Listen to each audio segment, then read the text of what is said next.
怎么了，杨总？你这龙虾怎么回事？我花8800订的席面，你就给我吃这个？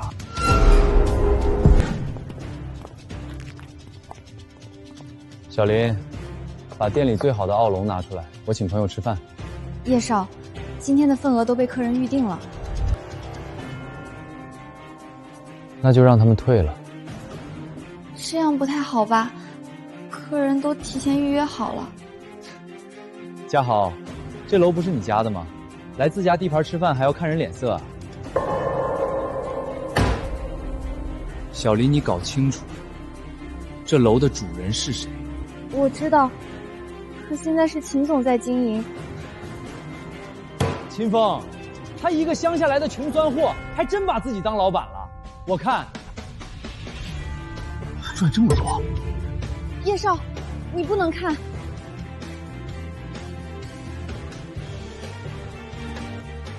要没我家的楼，他秦风算个屁呀！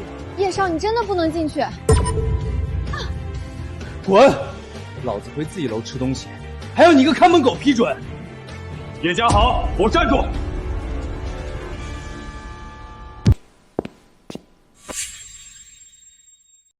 秦风，你也想拦我？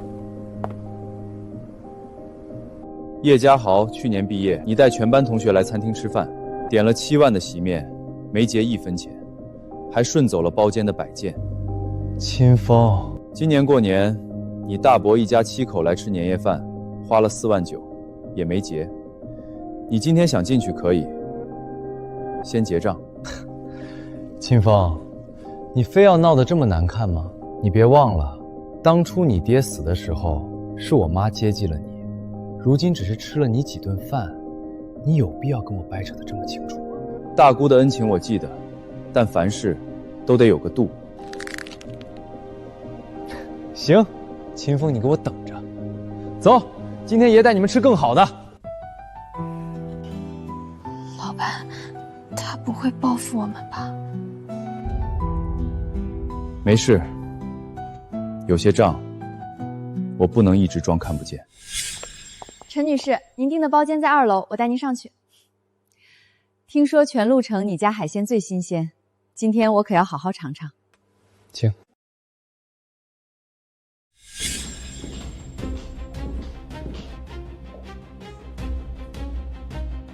小峰，今天生意不错啊。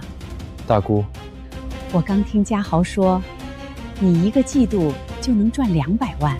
原先只知道你生意好，没想到这么赚钱。这1年下来，不得有几千万啊！我就说咱家的楼风水好，你看近几年隔壁几家店面，来一家倒闭一家，也就咱家的楼能赚钱。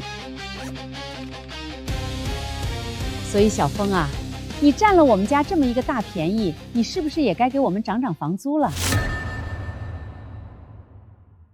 大姑，房租是咱当初口头说好的，1年50万，1签10年，这才第4年呢，您就想毁约了？4年前，我爸刚走，我一个人进城想做点生意。大姑拉着我的手说，自家亲戚有难，她不能不管，强行把他们挂了3年都没人问的破楼租给我。我咬牙拿出全部赔偿款，才勉强接了盘。那时候他千恩万谢，再三保证10年不会涨租，但没想到说翻脸就翻脸。那是4年前，跟现在能比吗？你看你现在生意这么好，1季度就能赚上200万。小峰啊，姑父也不想为难你，你出息了是好事儿，但这租金也是该涨一涨了。大姑，那您说个数？不多，就涨1倍，1年100万就成。100万，确定？是啊，你看你1个季度就能赚200万，那100万的房租不是轻轻松松？我这100万还是看在你是我亲侄子的份上给你的亲情价。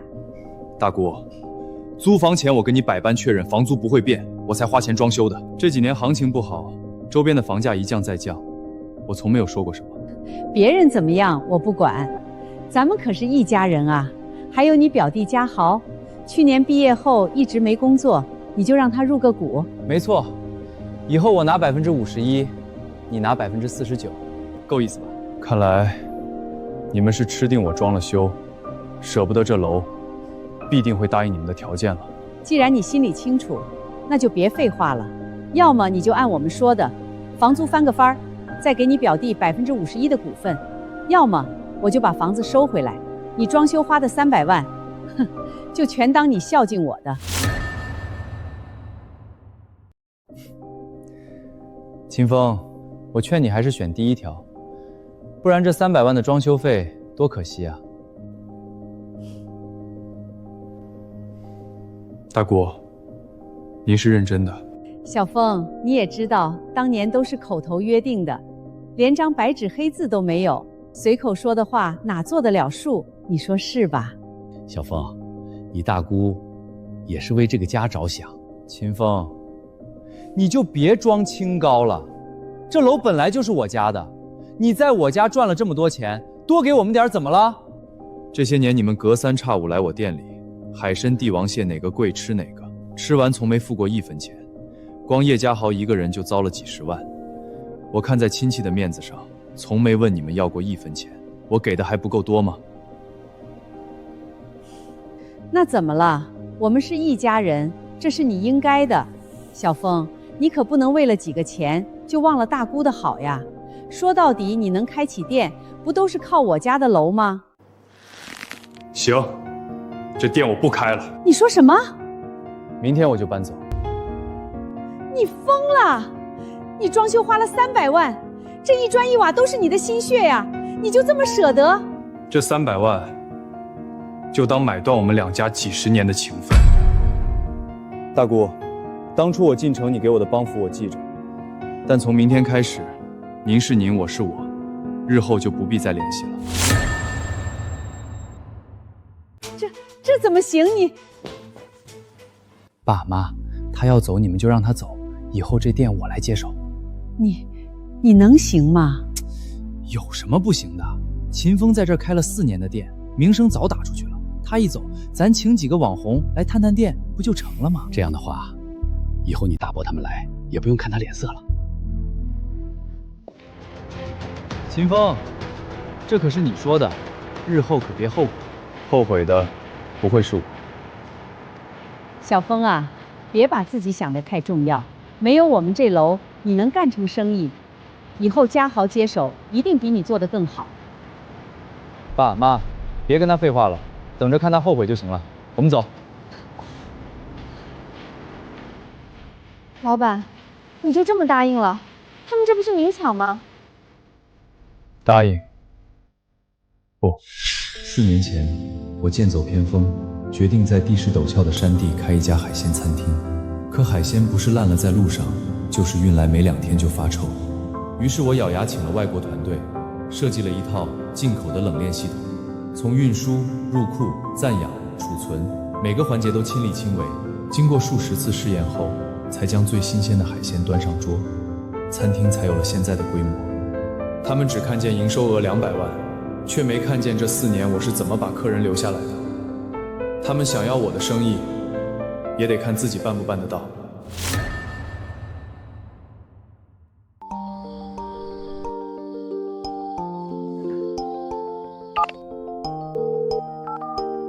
秦风，你那边已经是凌晨了吧？怎么还没睡？我大姑把楼收回去了。他们要接手你的餐厅。冷链系统可以拆，但不能乱拆。我可以带团队过去，但你得先找好新地方。为什么？这套系统的冷媒和普通管路完全不同，不能拆下来一直放着，时间一久，接口、管漏都容易出问题。要拆就得尽快接到新地方。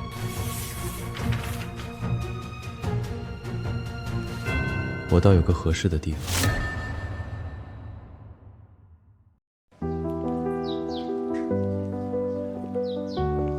老板，你确定要租这儿？秦老板，听说您想租我们家的楼，但我得先说清楚，这里地段偏，设施旧，需要重新翻新，前2家都没撑过半年。老板，这里的客流量也跟以前没法比。介意的话，我就不耽误你时间了。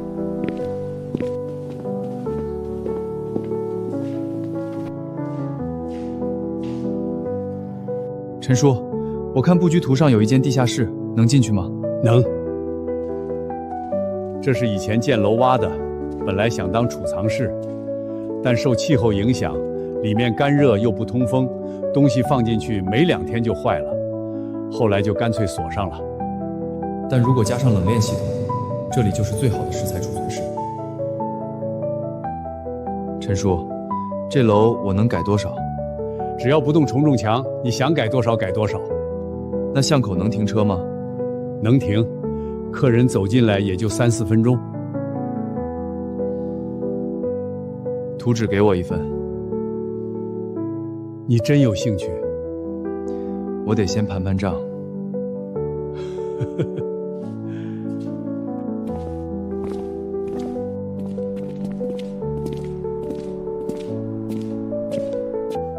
老板，这底子要翻起来，工作量可不比咱们从前那栋楼小。之前那栋楼，4年前也是一栋废楼。图纸不一定准，你先拿过去看。陈叔，如果真租，我希望白纸黑字把这些都写清楚。您这租金怎么算？租金1年30万，其他款项你看着定。迈出这一步，一切就要从头开始了。好，我租。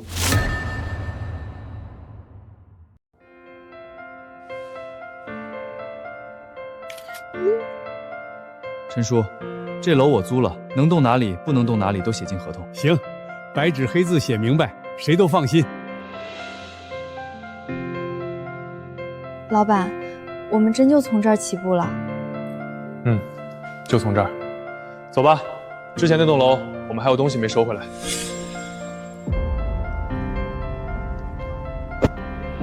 动手吧。爸妈，你们看，我随随便便拍的套餐就有这么多点赞，我再多请几个网红，年轻人肯定抢着来。请网红得多少钱啊？别一开始就乱花钱。爸，钱是赚出来的，不是省出来的。再说秦风给咱交了这么多年房租，咱家有的是钱。爸妈，你们放心，我年轻想法多，餐厅在我手里肯定更火。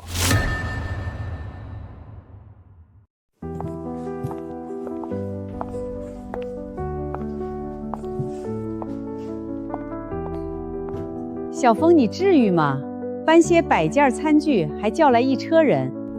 这些都是我花钱买的。知道你精，连点餐具都不肯留。妈，你别管他，他爱搬就搬，反正装修又搬不走。秦风，油烟机你也拆？叶家豪，这栋楼所有设施都是我买的，凭什么不能拆？装在我家楼里就是我家的。我花钱装修的墙面地板不动，我只搬我带得走的。小峰啊，你没必要闹得这么僵吧？你都要走了，也留点东西，就当孝敬我们的。我孝敬了你们4年，却换来你们把我扫地出门。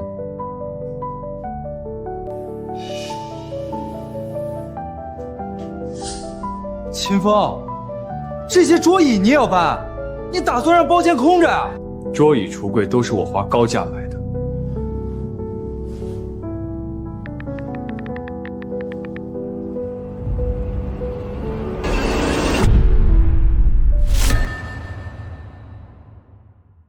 多少？一张桌子就要1万，这楼里有10多间包间，加上大厅里的，怎么说也得几十万啊！没事，桌子而已，二手市场多的是，别以为这样就能吓到我们。我没想吓你们，只是拿走我该拿走的而已。刚才就说了，墙面地砖我不动，其余的我要全部带走。秦风，咱们是亲戚，你用得着算这么清吗？我只是向你们学习而已。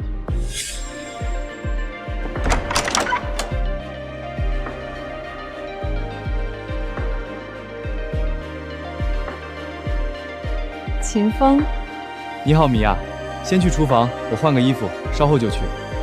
秦风，你这又要搞什么？拆最后一样东西。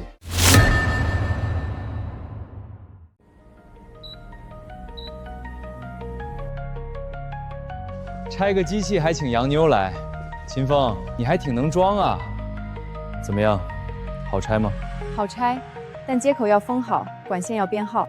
小峰，这个东西就别拆了吧，你看机器装在楼里拆多麻烦。这套系统我会带走，所有管路拆除，不会影响你们安装新设备。你凭什么装在我家楼里就是我家的？发票、合同、维保记录都在我名下，你可以一一查证。不就是台机器吗？搞得多金贵似的。这可不是普通机器，而是一套由秦风专门定制的冷链系统。定制又怎么样？有钱还买不到。路程地处内陆，地势高，气候热，海鲜运来根本储存不了。这些年秦风之所以能开启餐厅，打出名声，靠的都是这套系统。那重新装一套要多少钱？4年前做下来100万。100万，这不是抢钱吗？现在原材料涨价，按原标准重新做200万起。200万！而且这还只是硬件设备的费用，重新打墙、安装、调制，施工费至少再加50万。最关键的是，这套系统是动工到验收再到稳定运行，至少需要半年时间。也就是说，这半年之内你们必须停工歇业。停工半年，那我靠什么留住客户？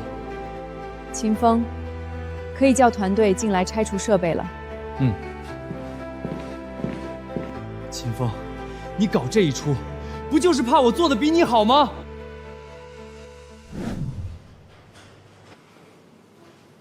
都拍清楚了。每个步骤都拍了，管线断口、接口留存，一个不落。好，以后说不定用得上。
你们就等着瞧吧。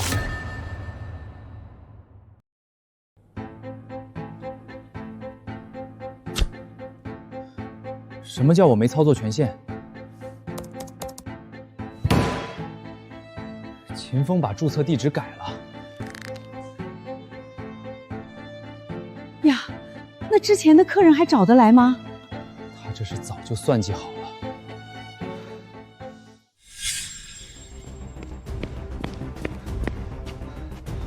秦风，你凭什么把平台地址改了？后台绑定的是我，店面搬了，地址当然跟着走。可楼是我家的，平台看的是后台资料，不是谁拥有这栋楼。你这是早就算好了吧？你要开店，可以重新注册自己的账号，但评分、收藏和老客，你带不走。秦风，你真是一点余地都不给我留。你不是口口声声说要超过我吗？还需要我给余地？况且，我只是按照平台的规则正常提交变更。你要有意见，找客服申诉去。行，不就是个平台吗？我自己照样能搞定。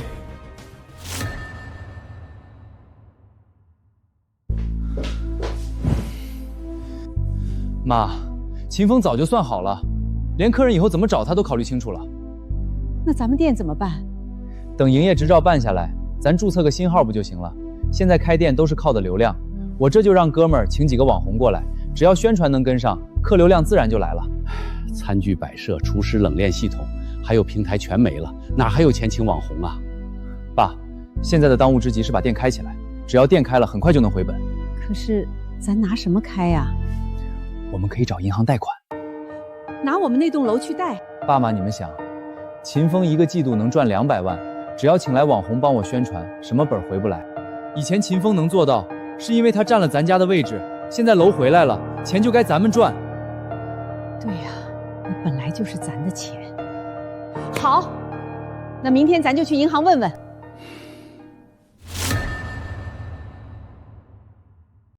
您这套2层楼的评估价是600万，按照我们的政策，最高可以贷出4成，也就是240万。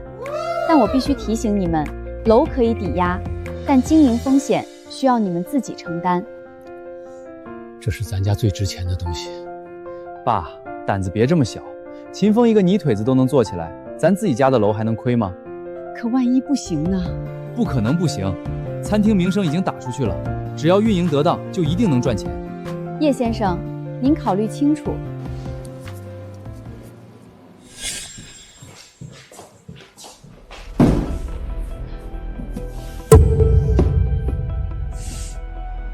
嘉豪，这海鲜都臭了。用姜蒜泡泡就好了。秦风以前在的时候可不这样。冷链系统那么贵，装了怎么回本？老板，您这楼的电力系统是按照普通餐厅设计的，你要开海鲜餐厅，冷冻柜、制冰机这些设备加起来，电容量根本不够，随时有烧毁的风险。那秦风以前怎么没事儿？冷链系统有自己独立的温库模块，你重新做电路、改造和换电闸，少说也得20万。就按现在的电路接，只要能正常开业就行。就这么办吧。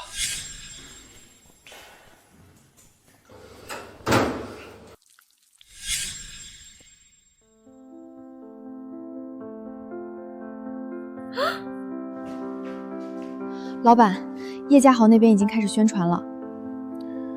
他们那边楼底子不稳，再宣传也没用。这里能做，但要先改电路，再定机器。好，我们先把底子做好。他们急着开，不一定撑得住。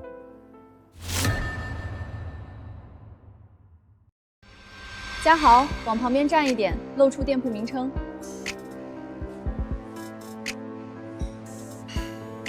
这龙虾用姜蒜泡完，还是有臭味儿。拍视频又闻不到。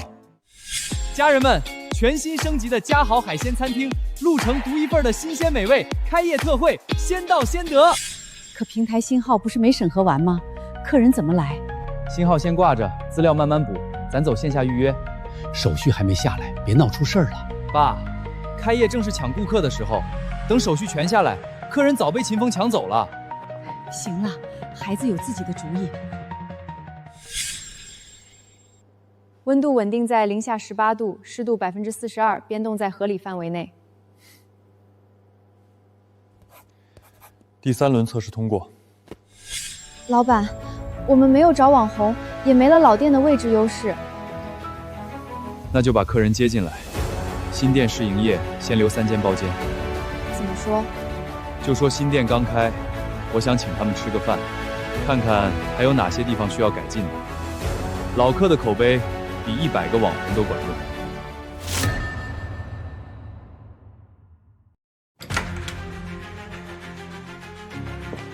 你好，请问吃点什么？秦老板呢？之前都是他招待我。秦风最近不在，这段时间店里我负责。您放心，还是原来的海鲜，原来的味道。行，秦老板的店我放心，安排个包间吧。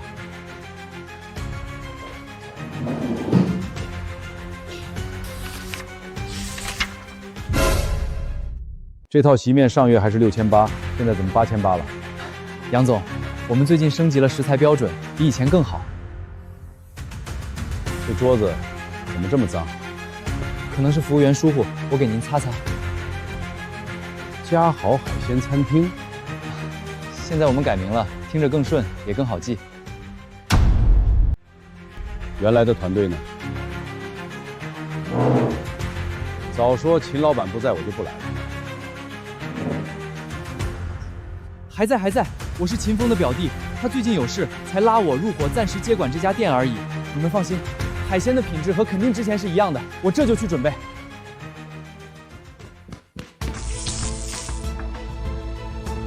豪还说没问题，这海鲜全都烂了。妈，快把龙虾拿出来，有客人要。但这还能吃吗？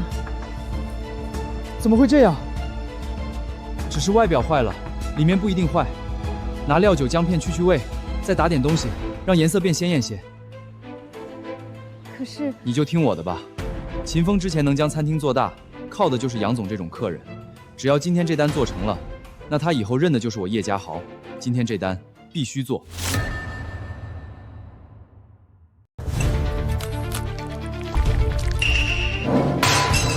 服务员，怎么了，杨总？你这龙虾怎么回事？我花8800订的席面，你就给我吃这个？嘉豪，你快过来！嘉豪，全完了，冷冻柜的电路烧了，里面的海鲜全化了，这可是咱花了10多万斤的货呀！怎么会这样？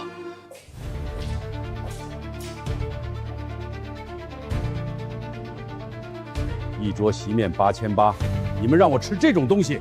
杨总，这只是一点突发的小问题，我们马上就能处理好。食品发烂发臭，后厨脏乱污秽，这叫小问题？杨总，实在不好意思，因为我们刚开业，还在磨合阶段。没磨合好就敢卖8800？其实是那个秦风，他走的时候把冷链系统拆了，才弄成这样。他为什么要拆？那套东西装在我们楼里，他非说是他的。那原来的秦老板呢？他走了？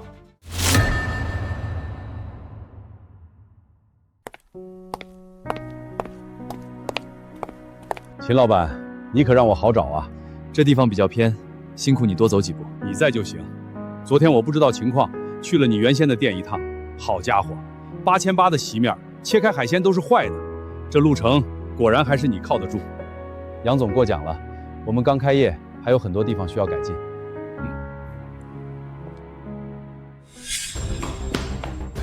老板，叶家那边果然出事了，大批客人反映食材发烂有异味，评分已经跌到2点几了。有些问题不是靠运气能躲过去的。小林，先顾好我们自己的客人。我早说了，没冷链系统不行，二手油烟机也不行。妈，现在怪我有用吗？不怪你，怪谁？当初是谁说比秦风厉害，1月就能赚200万？要不是秦风把冷链系统拆走，怎么会变成现在这样？现在顾客吵着要退款，还要赔偿。你又要干什么？他害我们开不了业，我就让所有人都知道。梅姐，明天帮我安排一场直播。开始。我真的没想到，我的亲戚会在被正常收回房子之后，恶意拆除所有设备。他走的时候，把冷链系统全拆了。我们高价运来的海鲜放了不到半天就坏，客人吃了闹肚子，找我们索赔了10几万。那他走之前告诉过你们吗？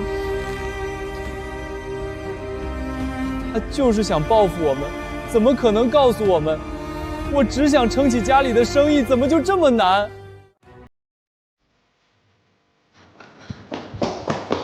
老板，他们把视频发网上了，他们明明知道系统是你的。截图，保存链接。我们不解释吗？解释要拿出证据来。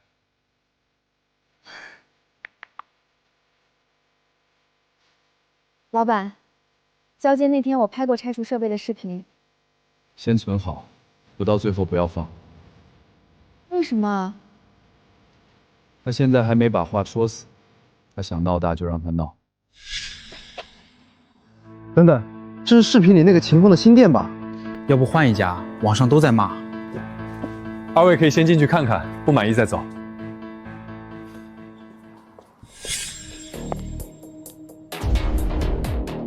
谁贴的？也留着。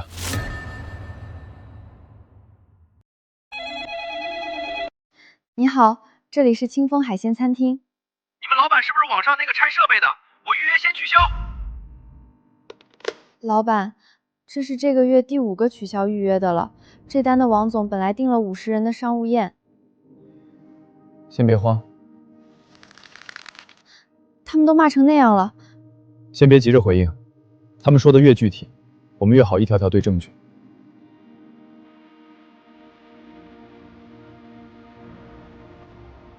不是不说，是要等他把话说死。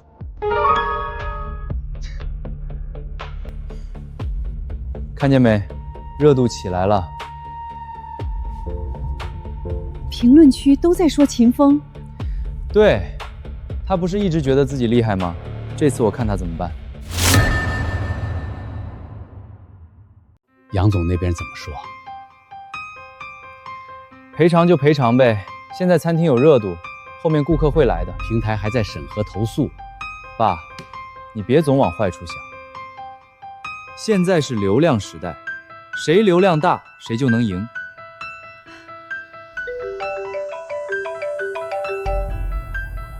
嘉豪，上次直播爆了，咱们再播一次。好。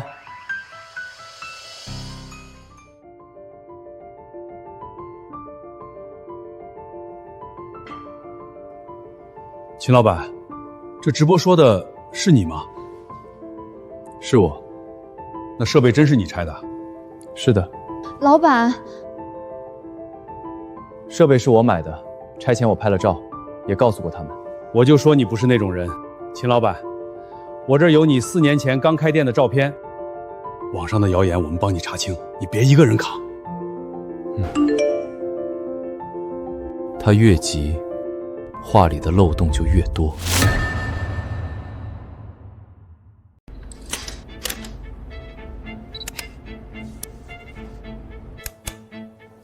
开始。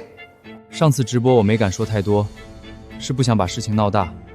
可我真没想到秦风走的时候不光拆设备，甚至连提醒的话都没有一句。我们刚开业，就害客人吃坏肚子。所以他是故意报复。他是我表哥，我不想这么说他，可事实摆在这儿。评论里说他拆设备的时候会不会留下提醒？他要是真提醒过，我们现在就不会背上那么多债。就算他之后拿出证据，谁知道是不是后补的？这也太过分吧！有这种亲戚倒了8辈子血霉。他不是一直说自己有证据吗？拿出来看看啊！这种人品能做好什么饭店？投诉电话我先打了。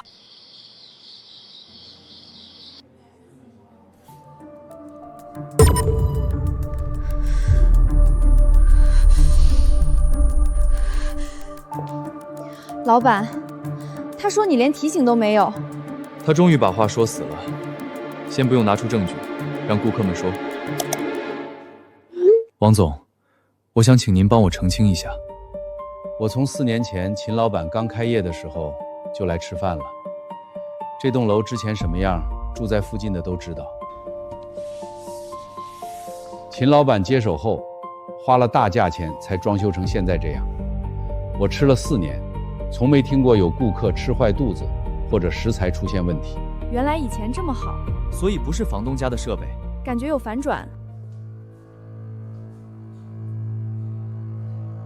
是谁让这些人发的？怎么客人都帮着秦风？把以前旧楼的照片翻出来，这不是故意打我们的脸吗？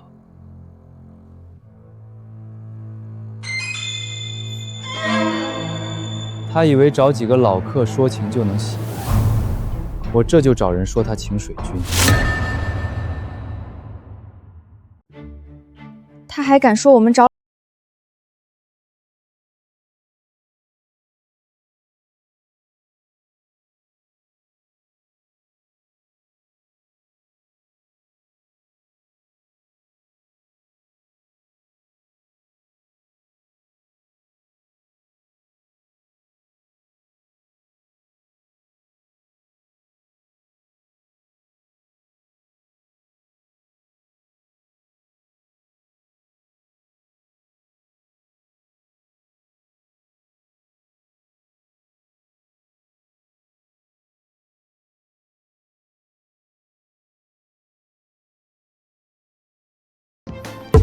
他跟秦风认识，当然帮他。现在闹成这样，你该怎么办？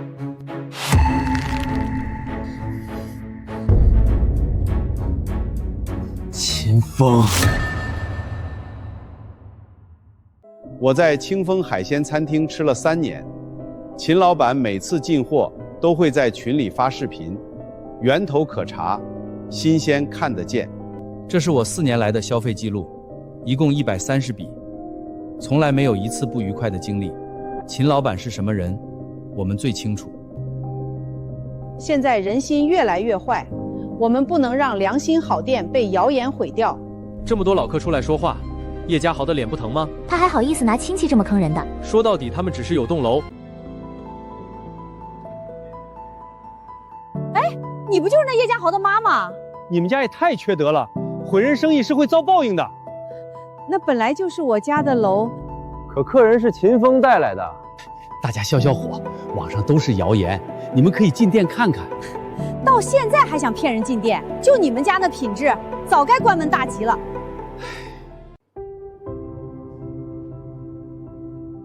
老板，好多老客都站出来为我们澄清了。这些老客都是我一单单做出来的。秦老板，这次反击战打得漂亮啊！杨总，您就别开我的玩笑了。介绍一下，这是鼎盛集团的顾总，他对你的餐厅很感兴趣。秦老板，今天我来是想跟你谈谈投资的事儿，你有兴趣将清风做成连锁店吗？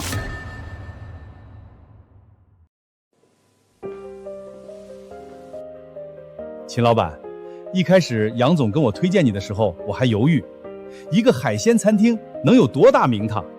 但经过这场舆论，我觉得你这人靠谱。鼎盛想扩大产业，投资餐饮行业，但我们缺的就是一个真正懂行的人。所以我的想法是，我出钱和资源，你出技术口碑，咱们一起把清风做到路程第1，甚至更大。顾总，谢谢您的信任，这个合作我愿意。不过在那之前，我还有一件事必须要处理。什么事儿？我必须要跟叶家做一个了断，不然以后无论我把店做多大，这根刺都会扎在那儿。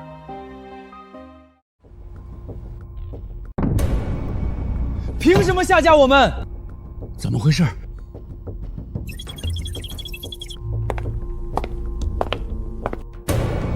你好，我们是市场监管局的，我们接到投诉，需要核查你们的经营主体变更、消防和卫生情况。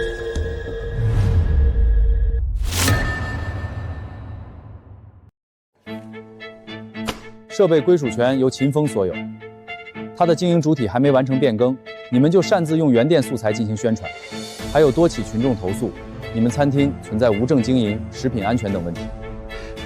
同志，我们刚接手，还在办，手续没完成之前，不能开业接客。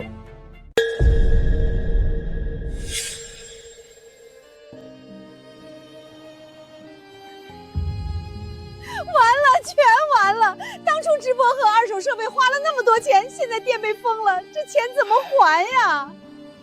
不然再去银行贷点。您的抵押贷款本期还款已逾期，请尽快处理。怎么会这样？肯定是秦风举报的。现在还怪他？当初是谁说餐厅到你手里一定做得比他好？要不是秦风把客户带走，把系统拆走，说到底，这些东西不本来就是他的？早知道，还不如老老实实收那50万的房租，现在欠了几百万，怎么还啊？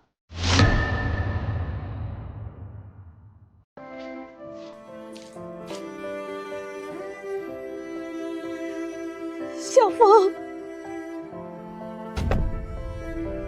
小峰，都是大姑错了。当初你爸走的时候把你托付给我，我却没照顾好你，还从你身上薅钱，我这辈子都对不起你。这是你爸临终前给你的怀表，我替你保管了8年。小峰，你看在怀表的面子上，帮帮大姑，家豪欠的那些钱，我们实在是还不上了。大姑，我那天就跟您说过，300万就当买断咱家的几10年的情分。从那天前，您是您，我是我。我之前说过，您帮我的情分一直记得，所以4年来你们吃我的、喝我的，我没有说过一个字。但血缘不是你们讨债的通行证。大姑，回去吧。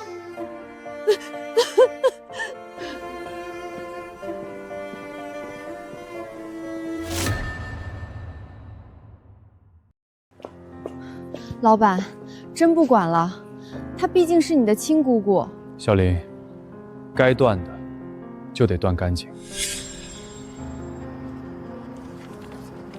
1周后，大姑一家因为无力偿还债务，将楼房抵押了出去，而剩余的债务需要靠他们打工还一辈子。秦老板，恭喜啊！2店一开张，生意就这么兴隆。杨总、顾总，这位置选得好，人流量大，停车也方便。今天这牌面比我想象中的还要好，下个月我给你加大投资。谢谢顾总，我清风一定不辜负您的信任。下午我出去一趟，你帮我照顾好店里。好。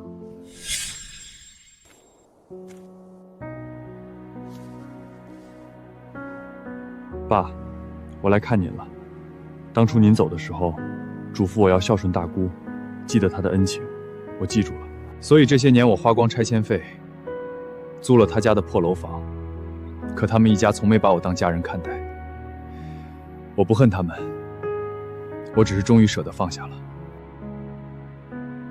他找过我，拿着这块怀表，让我看在您的面子上替他还债，我拒绝了。爸，你不会怪我吧？爸，我现在有了自己的店，不是一栋破楼，是我堂堂正正做出来的。等我下次看您的时候，说不定3店都开起来了。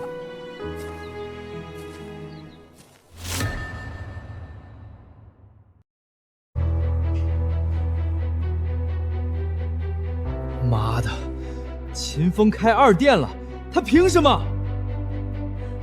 凭什么咱在这混吃等死，他却能活得风生水起，连评论区都在夸他。别看了，看了糟心。要不是他把咱的系统拆了，咱家会走到今天。爸，咱这辈子就这样了。可秦风那头凭什么一点代价都不付？你还想咋样？我无法翻身，他也别想好过。我要让他也尝尝一无所有的滋味。我前阵子去观察过，他们冷链车在每天凌晨3点的时候卸货，咱找机会混进去，把他的温控系统毁了。你疯了，那会被抓的。捂严实点，谁能认得出？妈，当初你跪在他面前，他看都不看一眼，他不讲亲情，你又何必跟他讲道义？好，那就去，让他知道这世上没有白拿的便宜。这一步迈出去，就没有回头路了。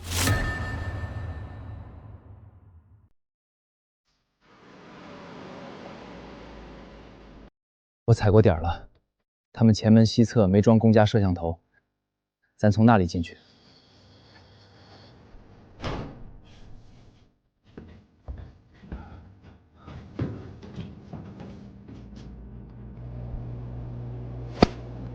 家豪，真要到这一步？爸，你甘心吗？现在回头，咱一辈子就要这样憋屈下去。再说，这些海鲜对客人没什么影响，只是腹泻几天。我要的只是秦风完蛋。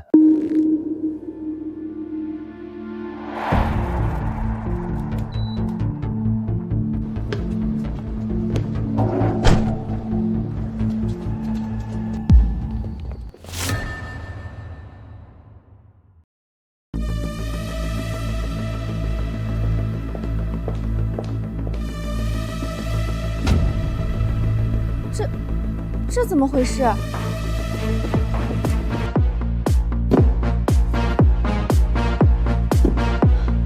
老板，老板，你快来！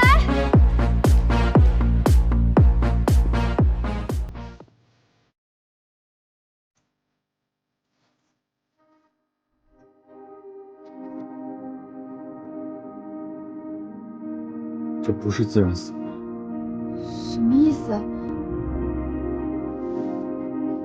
有人动了手脚，联系执法部门。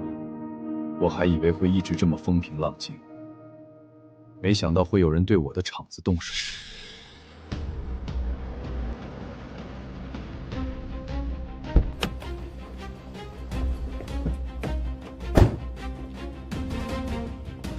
秦老板，怎么回事？海鲜有问题。你昨晚运输过程中有没有离开过车？没有，我全程都在，车上一切正常啊。我不是怀疑你，但有人做了手脚，我必须找出这个人。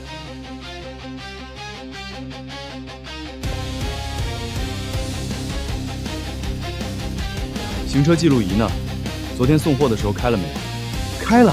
昨天车子刚做完保养，我特意开了行车记录仪试机，一直没关。把 TF 卡拔下来，跟我们进去看。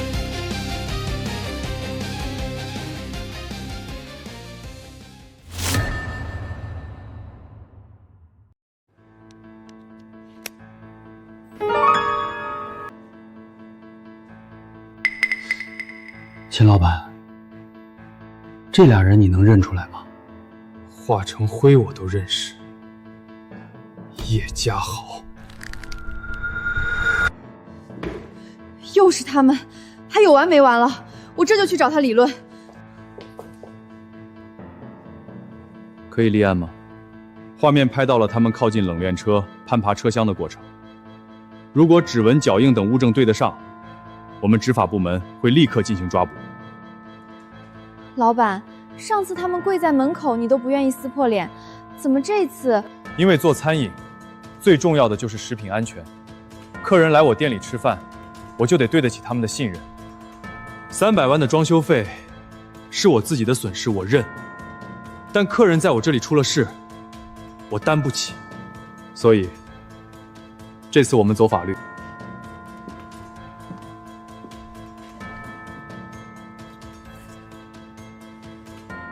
打电话给陈律师，让他下午过来。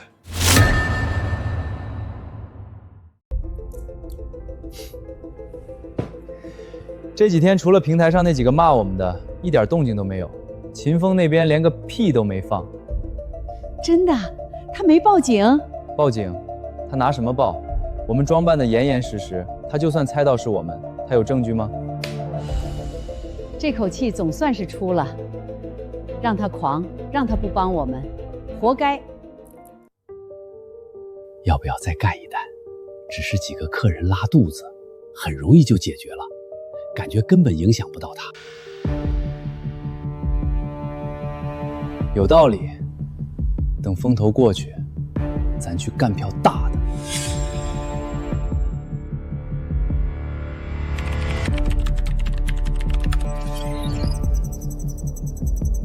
张队，人员特征和鞋印特征都对上了。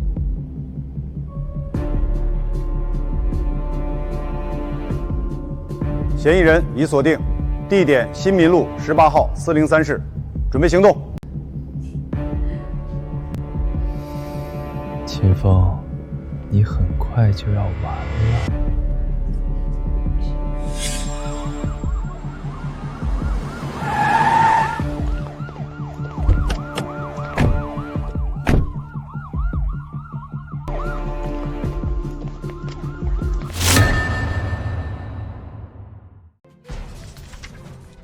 现在宣读起诉意见，被告人叶家豪、叶建林、秦秀兰3人共犯以下罪行：一、潜入原告秦风冷链运输车，导致价值20万元的海鲜全部损毁；二、被告3人在未取得食品经营许可证的情况下擅自开设餐厅，无证经营数周，期间多次向顾客提供变质海鲜，造成多人身体不适，收到投诉数十起；三、被告叶家豪在网络直播中恶意捏造事实，污蔑原告恶意拆除设备，坑害亲人，对原告名誉造成严重损害，相关视频播放量超过100万。以上行为事实清楚，证据确凿，原告秦风因此遭受的直接经济损失包括冷链车内海鲜损毁、餐厅停业整顿、名誉修复等，共计人民币47万3千元。被告的行为性质恶劣，社会影响极坏。法官，我们就是一时糊涂，没想到真的害人。你们是认错了吗？不，你只是怕了而已。被告叶家豪犯破坏生产经营罪、诽谤罪，判处有期徒刑4年。被告叶建廷犯破坏生产经营罪，判处有期徒刑2年6个月。被告秦秀兰犯包庇罪，判处有期徒刑1年，缓刑2年。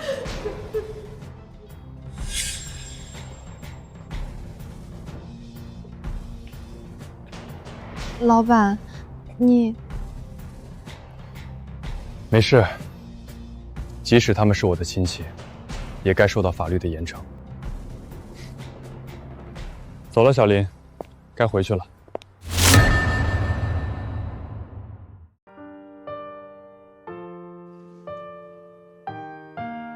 嘉豪，你爸上个月减刑文件批了，明年就能出来了。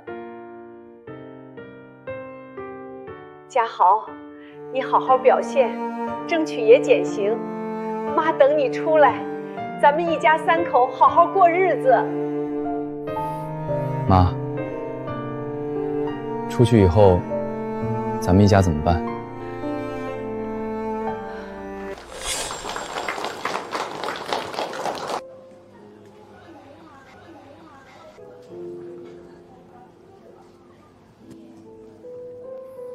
小林，以后3店就交给你了。我能行吗？你跟了我5年，店里的大小事务都是你经手的，你不行谁行？老板，我不会让你失望。那我拭目以待。那天之后，我没去探监，也没再回头，而是继续之前的步伐。再次听到大姑的消息，是在她出狱之后。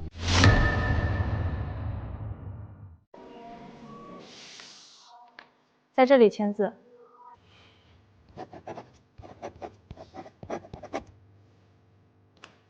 大姑卖了老宅的房子，将债款一笔笔还清。麻烦你把这些钱还到这几个账户。大姐都办好了。谢谢。嘉豪，老头子，该还的我都已经还了，剩下的路咱们自己走。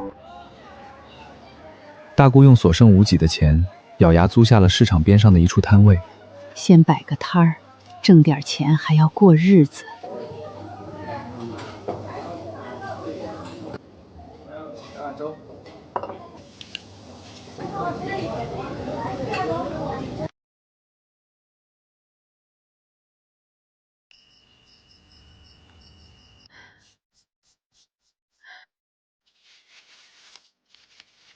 等老头子夏天出来，就攒钱租个大点的摊子。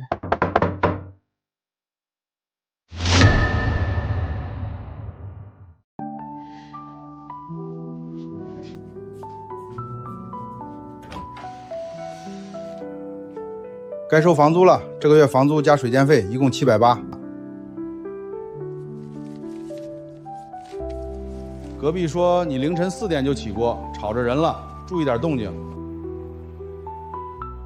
半年后的夏天，姑父如期出狱。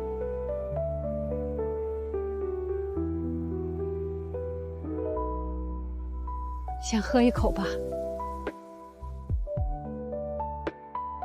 好喝。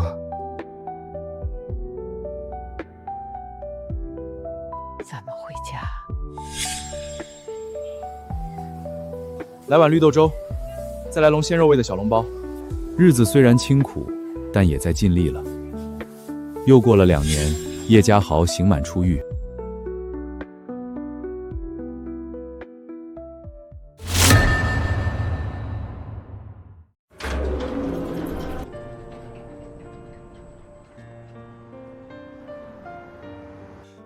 爸妈，我出来了。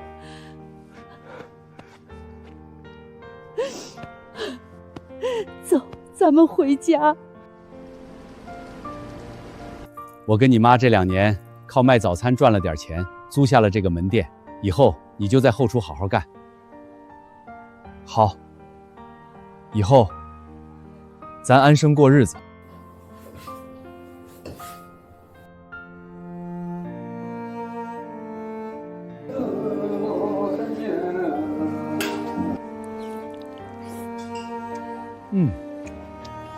小叶，你这包子做的越来越好吃了。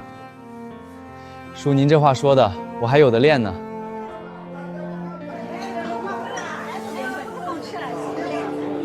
一切似乎都在往好的方向发展，可惜好景不长，他们的生意引来了房东的注意。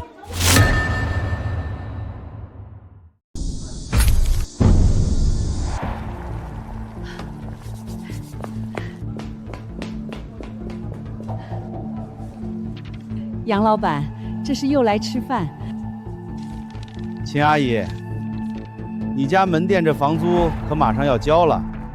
是，还是按照合同之前谈好的，1年2万4，对吧？2万4是之前，现在合同改了，1年5万，直接翻1倍多。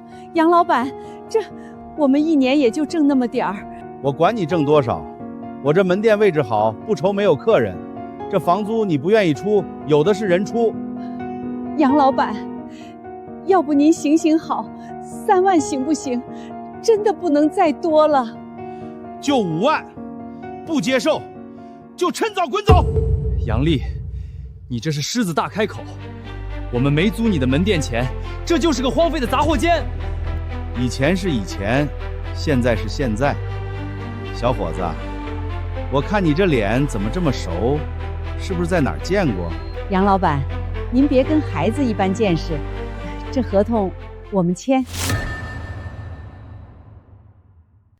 杨老板，您别跟孩子一般见识，这合同我们签。妈，哟，这么干脆啊！哎呦，我说你们怎么看着这么眼熟呢？刚刚没想起来。你儿子不就是之前那个在网上诬陷亲戚，还接受过教育的叶家豪吗？杨老板，那都是之前的事了，我反悔了。对你们这种人，5万还是太便宜了。我要改成10万1年，不接受分期，不然现在我就带人把你们的招牌砸了，让全街坊知道你家的底。你说什么？哼！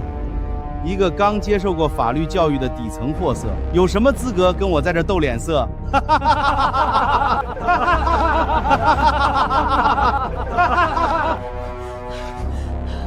儿子，你别冲动。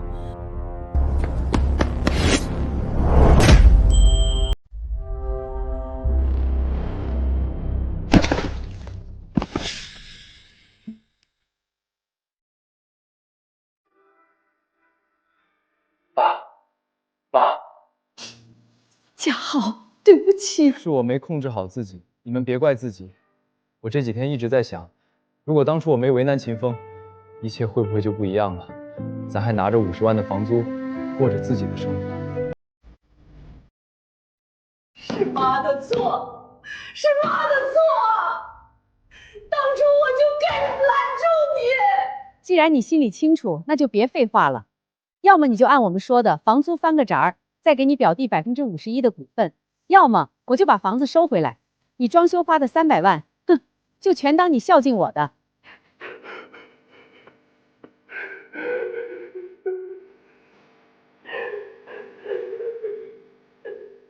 当针扎到自己身上，他们才明白自己做的多过分。然而有些路可以回头，但有些代价，一旦付出，就再也收不回来。